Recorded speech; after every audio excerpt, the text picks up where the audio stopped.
Hello, I'm Rosalind Esche of dearreader.blog. Welcome to our Crime Scene podcast, which focuses on crime fiction writers. Today I'm in conversation with David Henty about his career as art forger turned legitimate copier of famous artworks and his recent venture into crime writing. I met David at his studio just outside Brighton, and I started by asking him about how he came to be on the wrong side of the law in his youth. Were you the only one in the family getting into scrapes? Was it you in particular? I've got four brothers and they never really got in trouble. Just you? Yeah, my sister never, so it was just me. Yeah, I think it was like being hit with a cricket bat.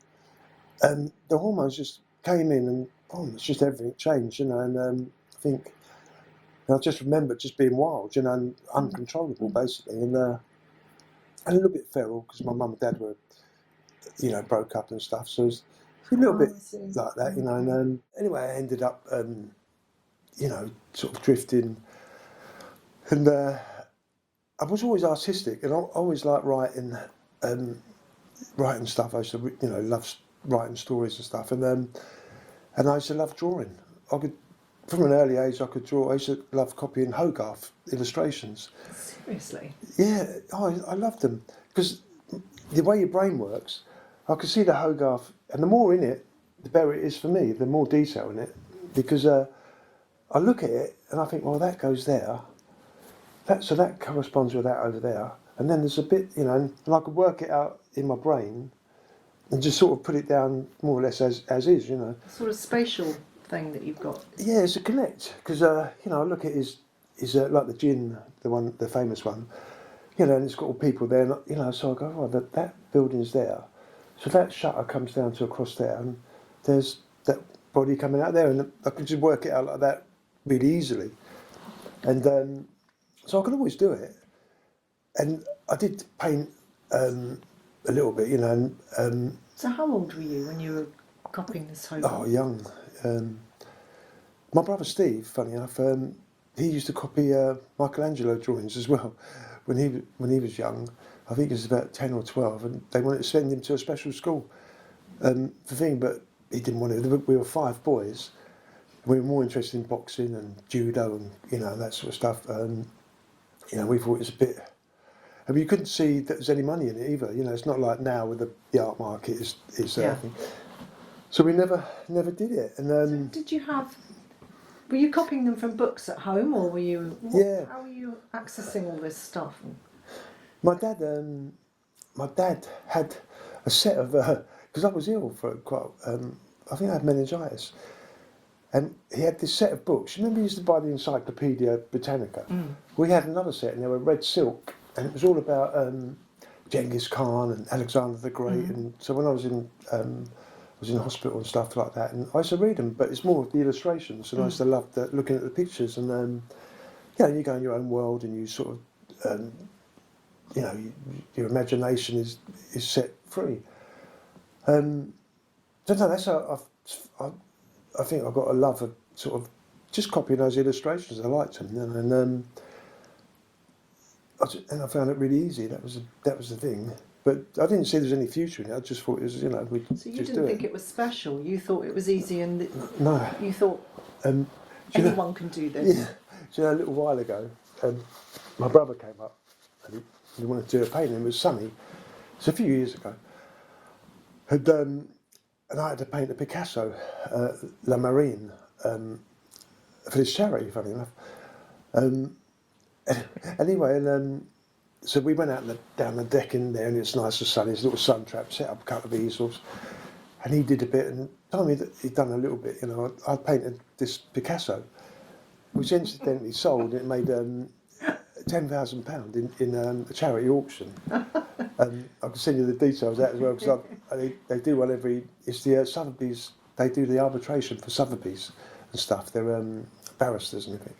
But anyway, it sold, and but he was looking, and he sort of, he's done a little bit, and I've done this painting, and I said, well, it's easy, can't, I couldn't understand that he couldn't do it, and because I found it fairly simple, but yeah, it's just, but I can't do anything else. there's nothing else I'm good at. You know? Well, you've written a book, so you can do that too. Yeah, I love telling stories, but yeah, I always. But you knew at an early age that I struggled with being a criminal, or being that sort of way. You know, being a little bit diverse, I suppose. And then I would always want to do something creative. You know, and so the two parts of your personality are always struggling. You know, and one of my best times was when I had two children, and I got custody of the kids. They were only young, so I rented a house. I lived near the school. I used to walk them to school every morning and stuff like that. And I just started painting, and I loved it, you know. And I did that for quite a while. And then one of my daughters accidentally was playing upstairs, found a lighter, and she pretended she was smoking, rolled up some things, and set the house on fire. So that was the end of that for a while. But that was an idyllic period, and I was just painting these pictures and that. Just as a hobby. Yeah, I was selling a few, but not for a lot of money. I remember one day because I was on the, benefits and stuff, because I wasn't working. I was a single parent. I think I sold a little still life for £40, and we skipped down the shops, went shopping and bought a little bit and stuff, and we didn't need a lot, but no, I could always do it, and then I've never really found that time or the life's sort of always got in the way. And then when I went to prison for forging passports, because I worked out how to do all the security stuff. I read about that in Graham and Peter's book. Yeah. Death Comes Knocking. Yeah. Well, funny enough, I was talking to someone this morning, and my mate Billy Rush, and I was telling him about how to do the watermarks. And I said, the watermarks are so easy to do. I worked it out. It's such a simple solution how you do it, and so this security stuff we had to do for the passports, and the money as well. We looked at the security were quite easy to do, and but anyway, so I got caught and I got 5 years, and I went into the prison, and I went. First of all, I was in Lewis, and I got a place in the education. Just writing with Steve Place, his name was. He was the he was a writer, but he was the, I forget what they call it now. But he oversaw that there. So you joined a writing class, did you? Was he a sort of writer in residence? He was a writer in residence, yeah. And what happened was so I started writing, and I had these ideas for certain writing books and stuff, and in the end he gave me. I had my own little office. Apart from everyone else, and I was just sitting there and writing all day, and anyway, but I was just at the start of my sentence, and I don't think the prison officers liked it much because I was getting special treatment, so I got moved up to a prison. I can't remember where it was now. I think it was miles away. It was a long, long way to come and visit, and I went in there, and. So I was quite comfortable sitting down writing, and and let my imagination flow and stuff. And I went to the and I always loved art. I was always had an eye for it. So I went to the art class there, and I thought I'd just sit down and read about art. And this is really when I took it seriously. They said, "Oh no, you can't. You've got to paint. There's a thing." And Walter Sickert just had an exhibition, and it was in the middle pages of the newspaper. Quite a few of his pictures. So and I like Sickert's style. Mm-hmm. So I was reading. I thought, wow, so I got a bit of board and did one. And I later sold it for £1,000. That one. Really? But then what I was doing, my brothers are antique dealers and stuff, and I was. Doing lots of watercolours because I knew they couldn't tell. I could age them up, a bit of coffee and a bit of tea stains and stuff. So I was doing lots of watercolours, Helen Ellingham, the cottages and stuff, and giving them to my brothers, and they were framing them and they were selling them. so I was making money when I was in there, and then and I started really getting into art. And I'll show you. I've got the 10th picture I ever painted in prison. It's downstairs. I gave it to my mum, and I got it back a little while ago when she passed. But I was already doing pre-Raphaelites. Artists. You didn't have any formal art training or anything? No, I never had a lesson. Never had a lesson? No. Right. Never. And that was the thing about the art teachers. Because I was just doing all the usuals, you know, Renoir, wherever I could get a book on, I was doing them. And they were saying to me, you can't just do it like that. You know, you have to either trace it or square it up or thing. And I said, well, no, I can just look at the canvas. And I could see it on there, and I'd just go.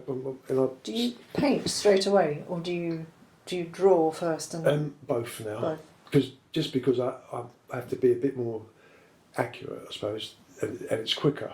But that Caravaggio over there, I know the light's shining at the moment, so it's not. But I went and saw an exhibition at the I can't remember if it was the Tate or the National, but of Caravaggio. And that painting was in there, and that's the first time I've seen the Caravaggio, and I was just blown away. And I bought a book about Caravaggio from the museum. Came back, got a canvas that size because that's the size of the original, and just painted it. And I didn't draw it out or anything like that. I just got the illustration in the book and started painting it. And with a couple of little exceptions, you know, I didn't do any. Have to move anything, or you know, everything was in the right place. But now I know I'm better now at doing Caravaggios because I've worked out how he works, you know. So that was like the first one I did. But yes, you talk about sort of deconstructing sort of backwards, don't you? From the painting by an old master to right the way back to the beginning. How do you do that? Well, do you know what? You look at painting. You know, like I looked at that and I just stood in front of it, and I couldn't believe how he did it. You know, and I was just sort of thinking, how did he do it? You know, and it's only by actually trying it you work out. I know lots of ways he didn't do it because you know I made all the mistakes. You tried them. Yeah. You know, so I know how he didn't do it. And so there was a lot of trial and error then sometimes. Yeah, well, that was the outcome, and that was the first Caravaggio I did. I mean, I've done quite a few since then, but that's the last one I did, which is, I think it's got quite, you know, it's quite I've seen that loads of times, and it's in the National. So you go and look at the originals and absorb all of that, but then you've got to have something to work from back home, haven't you? So I always get a high res photo, you know, but then when you're working, like when I was working on that one, the Supper at Emmaus says. You paint like he does because you don't keep looking at reference all the time. You just sort of, you know, you start to know the picture.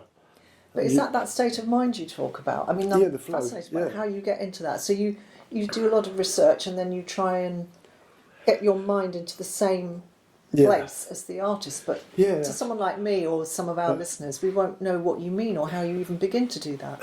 Well, what I do, I'll come away from Caravaggio for a minute and talk about Basquiat, because I'm doing a series of Basquiat paintings at the moment, so my mind is probably more switched on to that.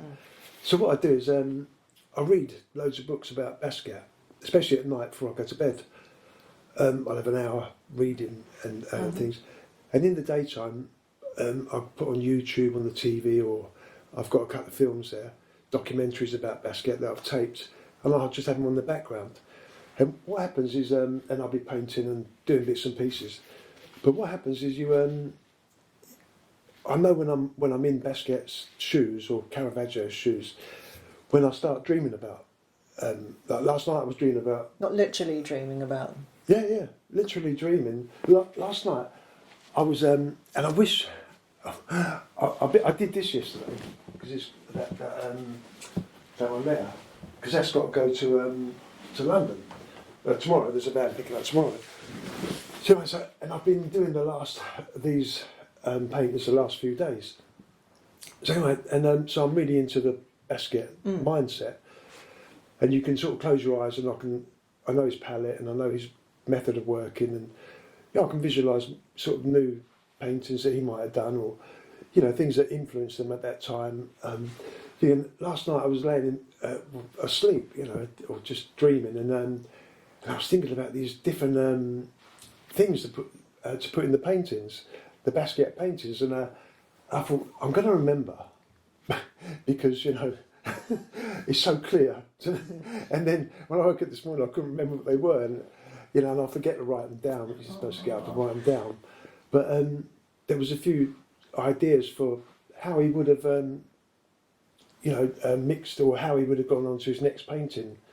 Knowing what he's done there, there's 3 pictures there by him. I've done a few more. I took some up the other day as well that I sold in London. So I've got his handwriting, his style, and now I'm sort of progressing to how he would have done this, or how he would have interpreted that, or And how do you know about the exact pigments he used and getting that right? Well, when I had to do a thing with Vice a couple of years ago, Vice asked me to do a little documentary film with Billy, my friend Billy the Brush. So anyway, so we did this film, and they wanted me to paint a painting, and they take it away to the forensic laboratory in London, and they see what they say. So I had sold a big picture at Caravaggio, a Basquiat. I'd already sold it, but I got it back from my friend, and I said, they're coming down, and it was painted on a 1970s canvas, and I used acrylic and oil stick. So anyway, I got it back from them, and they refused to take it, the forensics, and they said, oh no, because we can't, because you can still buy that paint today, the acrylics and the oil sticks, and the canvas was from the 80s, or 70s, 80s, which was his period. They said, we can't tell. They can only tell on the old masters. Yes. So we had to change it, and they made me paint a Lowry out in the garden, and then they took it, the Vice film people, they gave it to the forensics, and it was still wet, and it was still damp, and because it takes a while for oil paint to dry, and so then they did the forensics. Well, we can tell this is Fantasia, and I thought, well, it was still tacky, you wouldn't take the other one, but obviously that wasn't on the film. But with the later paintings like his, you can buy that paint, the same brand, same everything that he used. So you can find out what he used by reading about him, and yes. When I'm doing proper fakes, I won't do a copy. I wanted to ask you that. Could you explain what is the difference between what you call a proper fake and a copy? When I tell you what my system is, it all ties in with how I get a Basquiat vision, or Caravaggio vision. Is I tend to do some really close copies, a series, probably about 5 or 6, until I get. It's almost like you're developing a handwriting. So you get to know the little artist, the artist, little are they called inconsistencies or something? There's little funny ways. That's it. Yeah, the little funny ways, that little shortcuts, or little. Yes. So once you get those, and they're in your muscle memory, and your subconscious, you start developing his, like Caravaggio's or Basquiat's handwriting, how they would apply the paint, and that sort of stuff. And the little tricks they use, And you get that just by doing close copies, studying and doing close copies. Yeah, okay. and then what happens is, once you've got that, you've got it in your subconscious, I suppose it is. Then what happens is you like Caravaggio, I can or Basquiat. I know I'd keep jumping between the two, but I can just paint a Basquiat out of my mind. Not a copy. Just do when I know his colours, his palette. I know how he works, so I can just do. And actually, I'll show you a picture in a minute. But I did one. I sold it the other day, and it was just made up. It's made it up, and it's going in the pride of place now in someone's house. So you made up the Basquiat, the image of it. It wasn't something of his that it was you, but in his style. Yeah. And it just pours out, and that's where it being in the flow. Thank you for listening to part 1 of this 4-part interview with David Henty. Look out